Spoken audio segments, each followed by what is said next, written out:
Have you ever stopped to think about what actually kills dreams in the modern workplace? We always talk about failure, or maybe a lack of funding, or sudden market shifts.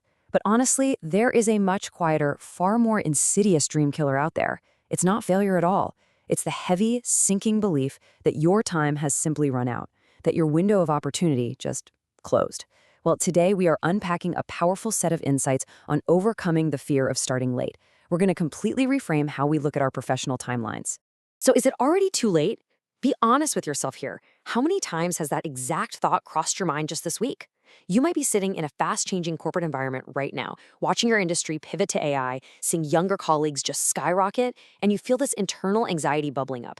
Am I too late to switch careers? Am I too late to build something truly meaningful or completely reinvent myself? Look, you aren't lacking ambition. What you're feeling is the weight of being behind. And in today's hyper-connected world, that fear is literally paralyzing millions of incredibly talented professionals.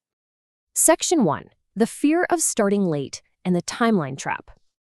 To understand why this happens, we have to look at how modern life constantly, relentlessly exposes us to everybody else's highlight reels. Consider this mythical perfect path we always hear about. Launch a business at 22, achieve total financial freedom by 30, master a lifelong skill by 40. We see these milestones paraded around on LinkedIn or in the news every single day. But here's the reality check. Comparing your raw, real-world progress to someone else whose circumstances, background, and opportunities are entirely different, it's a massive trap. It creates a paralyzing loop because you are grading your real life against a completely manufactured timeline. This trap operates just like a cascading failure in a system. Comparison creates pressure. Pressure creates hesitation. And hesitation, it delays action. What happens when you delay? You just reinforce that exact false belief that you are falling irreparably behind. You start thinking, see, I haven't done anything. I really am too late. It's a delay loop that feeds on itself, keeping capable, brilliant people entirely stuck in their own heads instead of out there in the arena. Section 2. Escaping the timeline trap and how to shatter that mental loop. So how do we break this cycle? We have to deliberately shift the paradigm and address that exhausting thought, I should have started earlier. Let's shatter that right now. The past is informational, not operational. I want to pause here for a second as your coach. Let that really sink in. Maybe you should have started 5 years ago. Maybe you could have. But that reality no longer exists. You can pull data from the past. You can learn profound lessons from it. But you absolutely cannot build from it. The only timeline you have any operational control over is the one moving forward right now. The longer you stay chained to when you should have started, the more of today you waste. Because here is the hard, unyielding truth. Time is going to pass regardless. A year from now will arrive whether you begin your new project or not. 5 years from now will arrive whether you take that career leap or not.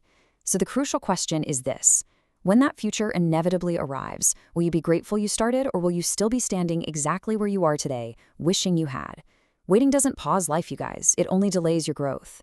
Reinvention is a continuous evolution of your identity, your careers, and your skills. And guess what? It has absolutely no expiration date.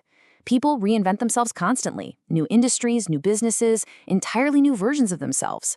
Growth doesn't just suddenly stop because the calendar ticked past a certain year.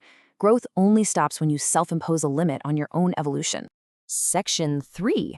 The late starter's advantage and compounding strengths. We're about to flip the script entirely here. Starting late is almost universally perceived as a failure or a huge disadvantage. But what if it's actually a strategic compounding superpower? Think of this as your power-up menu. When you start later, you aren't starting from scratch. You're starting from experience.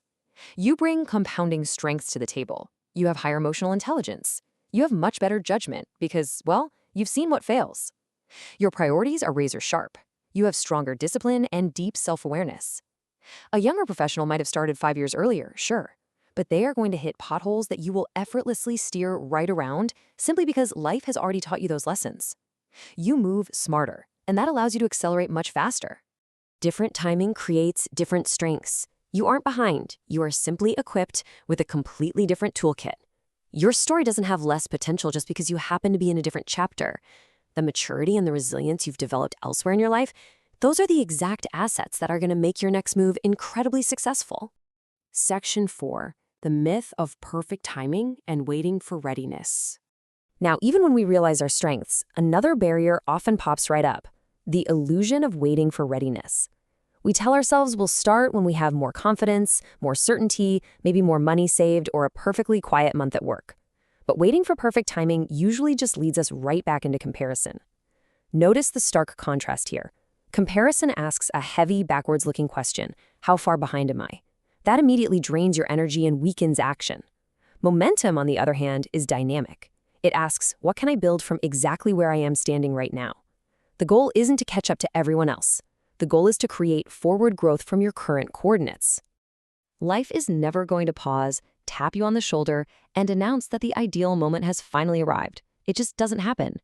The people who are making massive strides in your industry right now, they aren't always the most prepared. They are simply the ones who are willing to begin despite the uncertainty.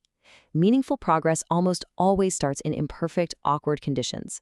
Taking action right now, even if it's super messy, instantly relieves that heavy emotional weight of regret. So how do we begin without overthinking the timeline? We start small. You really don't need a dramatic, cinematic launch to create real movement. Step 1, take one class. Step 2, write one single post. Step 3, have one authentic conversation with someone in the field you want to pivot to. Small beginnings create quiet, steady movement. It's manageable. Small consistency will beat delayed intensity every single time. And here is why those micro actions are so transformational. Movement changes identity. The very second you send that email or register for that course, a psychological shift happens. You stop being someone who is just thinking about it. You shed the identity of the hesitant observer, and you instantly become someone who is actively building. Small, consistent actions taken today will completely reshape your next 10 years. Section 5, the enablement shift and impacting your team. We've arrived at a critical pivot. We've talked a lot about your internal journey, overcoming hesitation, breaking the timeline trap, and taking those first steps.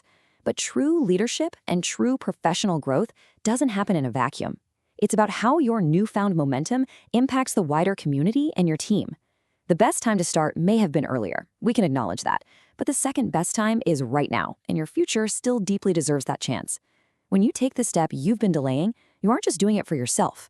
You become a living blueprint for others around you who are silently feeling stuck. Your courage to reinvent yourself later in the game creates a massive ripple effect.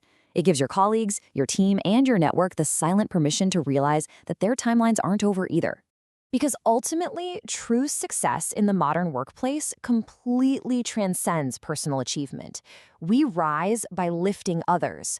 We break our own limiting beliefs so that we can help others shatter theirs. Growth isn't just how far you go, it's how many you take with you. So who are you enabling today?